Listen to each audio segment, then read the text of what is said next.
Welcome to classmate learning together. আজকে West Bengal primary and upper primary টেটের child development and পেডাগোগির উপর ডেলি প্র্যাকটিস সেট 2 করতে চলেছি। এর আগের দিন আমরা ডেলি প্র্যাকটিস সেট 1 করেছি, আর আজকের এই প্র্যাকটিস সেট 2তে কিন্তু আগের মতোই মোট 30টি এমসিকিউ চাইল্ড ডেভেলপমেন্ট অ্যান্ড পেডাগোগির উপর রয়েছে। তো এখানে 30 নম্বর বরাদ্দ রয়েছে। ভিডিওটির শেষে তোমরা জানিয়ে দিও যে কে কত পেয়েছো। তো চলো শুরু করছি আজকের ডেলি প্র্যাকটিস সেট 2। আজকের ফার্স্ট কোয়েশ্চেন নাম্বার 1। শিশুর সর্বাঙ্গীন বিকাশ বলতে বোঝায়, অপশনগুলো দেখে নেব। দৈহিক বিকাশ, মানসিক বিকাশ, নৈতিক বিকাশ, নাকি উপরে সবগুলি। তো শিশুর সর্বাঙ্গীন বিকাশ বলতে কিন্তু শিশুর সর্বপ্রকার বিকাশের কথাই বলা হয়, ঠিক আছে। অর্থাৎ শিশুর দৈহিক বিকাশ, মানসিক বিকাশ, নৈতিক বিকাশ, প্রাক্ষবিক বিকাশ বা আরও যে আনুষঙ্গিক বিকাশগুলো রয়েছে সবগুলো নিয়েই কিন্তু শিশুর সর্বাঙ্গীন বিকাশ হয়। তাহলে এখানে সে অনুযায়ী সঠিক উত্তর হচ্ছে আমাদের অপশন ডি, উপরে সবগুলি। চলে আসবো আজকে সেকেন্ড কোয়েশ্চেনে। কোয়েশ্চেন নাম্বার 2, পরিণমন একটি। তো পরিণমন কী ধরনের প্রক্রিয়া সেটা বলতে হবে। অনুশীলন সাপেক্ষ প্রক্রিয়া, মনস্তাত্ত্বিক প্রক্রিয়া, স্বতঃস্ফূর্ত প্রক্রিয়া, নাকি কৃত্রিম প্রক্রিয়া। তো পরিণমন কিন্তু একটি স্বতঃস্ফূর্ত প্রক্রিয়া। তাহলে প্রশ্নের সঠিক উত্তর হচ্ছে আমাদের অপশন সি, স্বতঃস্ফূর্ত প্রক্রিয়া। এবার কোয়েশ্চেন নাম্বার 3, কোহলবার্গ নিম্নলিখিত কোন বিষয়ের সাথে সম্পর্কিত। আমরা সকলেই জানি যে কোহলবার্গ নৈতিক বিকাশের উপর তার নিজের তত্ত্ব প্রকাশ করেছেন, ঠিক আছে। তাহলে স্বাভাবিকভাবেই কিন্তু এই প্রশ্নের সঠিক উত্তর হচ্ছে আমাদের অপশন সি, নৈতিক বিকাশ। এবার কোয়েশ্চেন নাম্বার 4, সামাজিকীকরণের ক্ষেত্রে ব্যক্তির গুরুত্বপূর্ণ সময় হলো। তো আমরা অপশনগুলো দেখে নেব। শৈশব, বাল্যকাল, কৈশোর, নাকি যৌবন। তো সামাজিকীকরণের ক্ষেত্রে ব্যক্তির গুরুত্বপূর্ণ সময় হলো তার শৈশব, ঠিক আছে। তাহলে প্রশ্নের সঠিক উত্তর হচ্ছে আমাদের অপশন এ, শৈশব। এবার কোয়েশ্চেন নাম্বার 5, বুদ্ধির দ্বি উপাদান তত্ত্বের প্রবক্তা হলেন গিলফোর্ড, স্পিয়ারম্যান, থর্নডাইক, নাকি স্টার্নবার্গ। তো বুদ্ধির দ্বি উপাদান তত্ত্বের প্রবক্তা হচ্ছেন আমাদের স্পিয়ারম্যান। তাহলে প্রশ্নের সঠিক উত্তর হচ্ছে আমাদের অপশন বি। এবার কোয়েশ্চেন নাম্বার 6, চিন্তনের উপর ভাষার গুরুত্বপূর্ণ প্রভাবকে সমর্থন করেন স্যাপির অ্যান্ড হুড, চমস্কি, রোজার, নাকি কার্টার বি গুড। তো অ্যাকচুয়ালি চিন্তনের উপর ভাষার গুরুত্বপূর্ণ প্রভাবকে সমর্থন করেন স্যাপির অ্যান্ড হুড, ঠিক আছে। তাহলে প্রশ্নের সঠিক উত্তর হচ্ছে আমাদের অপশন এ। এবার কোয়েশ্চেন নাম্বার 7, শিক্ষার অন্যতম লক্ষ্য হলো ব্যক্তিগত পার্থক্যকে হ্রাস করা, ব্যক্তিগত পার্থক্যকে উৎসাহিত করা, ব্যক্তিগত পার্থক্য অনুযায়ী শিক্ষা ব্যবস্থার রূপদান, নাকি ব্যক্তিগত পার্থক্যকে উপেক্ষা করা। তো এখানে থাকা অপশনগুলোর মধ্যে আমাদের সঠিক উত্তর হচ্ছে অপশন সি, ব্যক্তিগত পার্থক্য অনুযায়ী শিক্ষা ব্যবস্থার রূপদান করা, এটাই হচ্ছে শিক্ষার অন্যতম লক্ষ্য।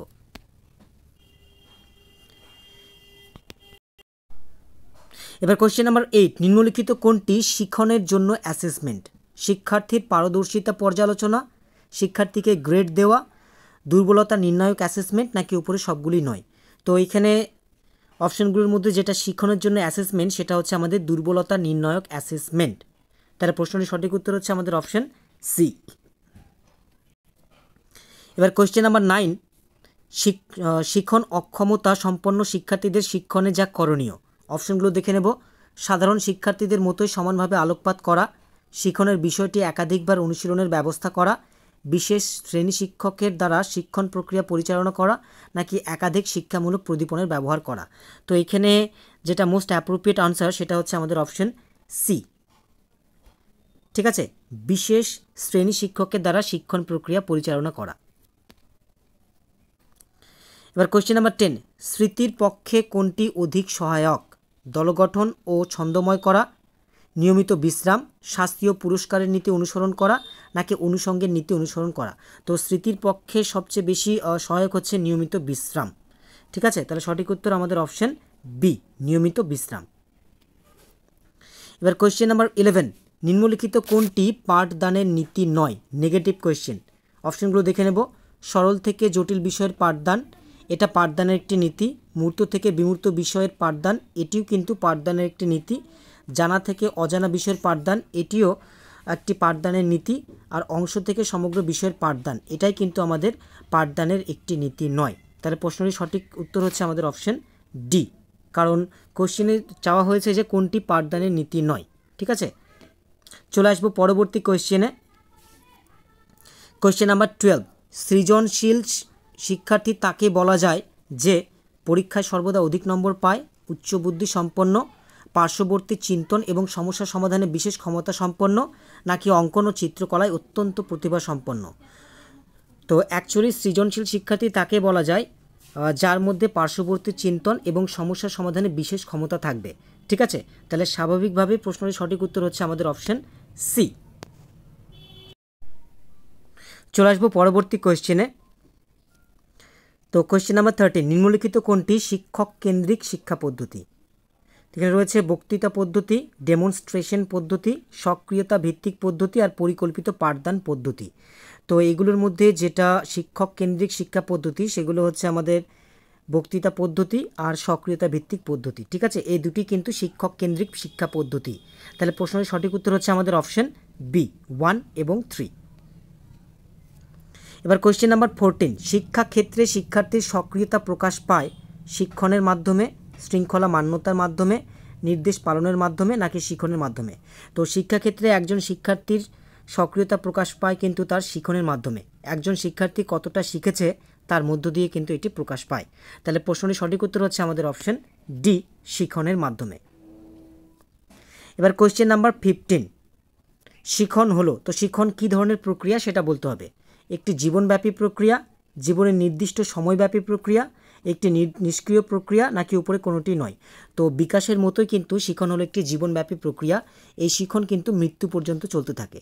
ঠিক আছে, তাহলে প্রশ্নের সঠিক উত্তর হচ্ছে আমাদের অপশন এ, একটি জীবনব্যাপী প্রক্রিয়া। এবার কোয়েশ্চেন নাম্বার 16, এই কোয়েশ্চেনটি সিটেট 2011-তে এসেছিল। দেখে নেব কোয়েশ্চেনটি। একটি নীতি হিসাবে কনস্ট্রাকটিভিজম কী করে সেটা বলতে হবে। অপশনগুলো দেখে নেব। অনুকরণ করার বিষয়টির উপর আলোকপাত করে, তারপর জগৎ সম্পর্কে নিজস্ব দৃষ্টিভঙ্গি গড়ে তোলার জন্য শিক্ষার্থীর ভূমিকার উপর গুরুত্ব আরোপ করে, তথ্য স্মরণে রাখা এবং মনে আনার পরীক্ষার উপর গুরুত্ব আরোপ করে, আর শিক্ষকের কড়া ভূমিকার উপর গুরুত্ব আরোপ করে। তো অ্যাকচুয়ালি এখানে যে সঠিক উত্তরটা হবে সেটা হচ্ছে আমাদের অপশন বি। এই কনস্ট্রাকটিভিজম কিন্তু জগৎ সম্পর্কে নিজস্ব দৃষ্টিভঙ্গি গড়ে তোলার জন্য শিক্ষার্থীর ভূমিকার উপর গুরুত্ব আরোপ করে। এবার কোয়েশ্চেন নাম্বার 17, ছাত্রদের শিক্ষার ফাঁকগুলি নির্ধারণের পরের কর্তব্য হলো। এই কোয়েশ্চেনটিও কিন্তু সিটের 2011-তে এসেছিল। তো অপশনগুলো দেখে নেব। উপযুক্ত সংশোধনমূলক ব্যবস্থা গ্রহণ, ক্রমাগত নিবিড় অনুশীলন, সমস্ত পাঠগুলি সুসংবদ্ধ পুনঃপাঠ, আর ফাঁক নির্ধারণে পাওয়া তথ্য শিক্ষার্থী ও অভিভাবকদের জানানো। তো এখানে অ্যাকচুয়ালি শিক্ষার মধ্যে যদি ছাত্রদের কোনো ফাঁক থাকে তাহলে সেগুলো নির্ধারণের পরে কিন্তু তার জন্য উপযুক্ত সংশোধনমূলক ব্যবস্থা গ্রহণ করাটাই উপযুক্ত কাজ হবে। ঠিক আছে, তাহলে এই ক্ষেত্রে সঠিক উত্তর হচ্ছে আমাদের অপশন এ, উপযুক্ত সংশোধনমূলক ব্যবস্থা গ্রহণ। এবার কোয়েশ্চেন নাম্বার 18, নিম্নলিখিত কোনটি শিশুর প্রাক্ষবিক বৈশিষ্ট্য নয়? আবারও নেগেটিভ কোয়েশ্চেন। অপশনগুলো দেখে নেব। আচরণের উৎস প্রক্ষোভ, সদা পরিবর্তনশীলতা, অনিয়ন্ত্রিত এবং তীব্রতা, আর অপশন ডিতে রয়েছে অপরিবর্তনশীলতা। তো এখানে থাকা কিন্তু অপশন এ, বি, সি সবগুলোই কিন্তু প্রাক্ষবিক বৈশিষ্ট্য। তো একমাত্র এখানে অপশন ডি অর্থাৎ অপরিবর্তনশীলতাই কিন্তু শিশুর প্রাক্ষবিক বৈশিষ্ট্য নয়। তাহলে প্রশ্নটির সঠিক উত্তর হচ্ছে আমাদের অপশন ডি। এবার কোয়েশ্চেন নাম্বার 19, তীব্রতা, আয়তন, স্থায়িত্ব, স্বাতন্ত্র্য এগুলি হলো মনোযোগের দেহগত নির্ধারক, বস্তুগত নির্ধারক, মনোগত নির্ধারক, নাকি বিষয়গত নির্ধারক? তো তীব্রতা, আয়তন, স্থায়িত্ব, স্বাতন্ত্র্য এই সবগুলি কিন্তু মনোযোগের বস্তুগত নির্ধারক। তাহলে প্রশ্নের সঠিক উত্তর হচ্ছে আমাদের অপশন বি, বস্তুগত নির্ধারক। চলে আসবো পরবর্তী কোয়েশ্চেনে। কোয়েশ্চেন নাম্বার 20, অ্যাসাইনমেন্ট পদ্ধতি হলো শিক্ষক নিয়ন্ত্রিত পদ্ধতি, শিক্ষার্থী নিয়ন্ত্রিত পদ্ধতি, শিক্ষক ও শিক্ষার্থী উভয়েরই নিয়ন্ত্রিত পদ্ধতি, নাকি শিক্ষার্থী ও অভিভাবক নিয়ন্ত্রিত পদ্ধতি? তো অ্যাসাইনমেন্ট পদ্ধতি হলো কিন্তু অ্যাকচুয়ালি শিক্ষার্থী নিয়ন্ত্রিত পদ্ধতি। তাহলে প্রশ্নের সঠিক উত্তর হচ্ছে আমাদের অপশন বি, শিক্ষার্থী নিয়ন্ত্রিত পদ্ধতি। এবার কোয়েশ্চেন নাম্বার 21, বুদ্ধিকে প্রভাবিত করে বংশগতি, পরিবেশ, বংশগতি ও পরিবেশ উভয়ই, নাকি উপরে কোনোটি নয়? তো বিকাশের মতো কিন্তু বুদ্ধিকে প্রভাবিত করে বংশগতি ও পরিবেশ উভয়ই। তাহলে সঠিক উত্তর হচ্ছে আমাদের অপশন সি, বংশগতি ও পরিবেশ উভয়ই। এবার কোয়েশ্চেন নাম্বার 22, নিম্নলিখিত বিষয়গুলির কোনটি একজন শিক্ষকের কাছে সর্বাধিক কাম্য? অপশনগুলো দেখে নেব। স্পষ্ট জোরে কথা বলা, অপশন বিতে রয়েছে ব্ল্যাকবোর্ডের সঠিক ব্যবহার জানা, অপশন সিতে রয়েছে শ্রেণীকক্ষের শৃঙ্খলা বজায় রাখা, আর অপশন ডিতে রয়েছে পাঠ্য বিষয়কে যতটা সম্ভব সহজ সরলভাবে শিক্ষার্থীদের সামনে তুলে ধরা। তো এখানে থাকা অপশনগুলোর মধ্যে যে বিষয়গুলির কথা বলা হয়েছে এর সবগুলো কিন্তু একজন শিক্ষকের কাছে কাম্য, তবে সর্বাধিক যেটা কাম্য সেটা হচ্ছে আমাদের অপশন ডি, পাঠ্য বিষয়কে যতটা সম্ভব সহজ সরলভাবে শিক্ষার্থীদের সামনে তুলে ধরা। এবার কোশ্চেন নাম্বার 23, ভারতীয় সংবিধানের কোন ধারায় সংখ্যালঘু সম্প্রদায়ের শিক্ষার ক্ষেত্রে সুযোগ সুবিধা প্রদানের কথা বলা হয়েছে? অপশনগুলো দেখে নেব। ধারা নম্বর 29(1), ধারা নম্বর 29(2), ধারা নম্বর 31 আর উপরে সবগুলি। এখানে থাকা অপশনগুলোর মধ্যে কিন্তু সবগুলি হচ্ছে আমাদের সঠিক উত্তর। তো সেদিক থেকে সঠিক উত্তর হচ্ছে আমাদের অপশন ডি, উপরের সবগুলি। অর্থাৎ এই তিনটে ধারাতেই কিন্তু সংখ্যালঘু সম্প্রদায়ের শিক্ষার ক্ষেত্রে সুযোগ সুবিধা প্রদানের কথা বলা হয়েছে। এবার কোশ্চেন নাম্বার 24, নৈতিক বিকাশের ক্ষেত্রে পিঁয়াজে ড্যাশ পর্যায়ের কথা বলেছেন, কয়টি পর্যায়ের কথা বলেছেন সেটা বলতে হবে। তো পিঁয়াজে কিন্তু প্রজ্ঞামূলক বিকাশের সাথে সাথে নৈতিক বিকাশের ক্ষেত্রেও 4টি পর্যায়ের কথাই তিনি বলেছিলেন। তাহলে প্রশ্নটি সঠিক উত্তর হচ্ছে আমাদের অপশন সি, 4টি। চলে আসবো পরবর্তী কোয়েশ্চেনে। কোয়েশ্চেন নাম্বার 25, কৃষ্টিগত পার্থক্যের কারণ হলো বংশধারা, পরিবেশ, বংশধারা ও পরিবেশ নাকি উপরে কোনোটি নয়? তো প্রশ্নটি সঠিক উত্তর হচ্ছে আমাদের অপশন সি, বংশধারা ও পরিবেশ। ঠিক আছে।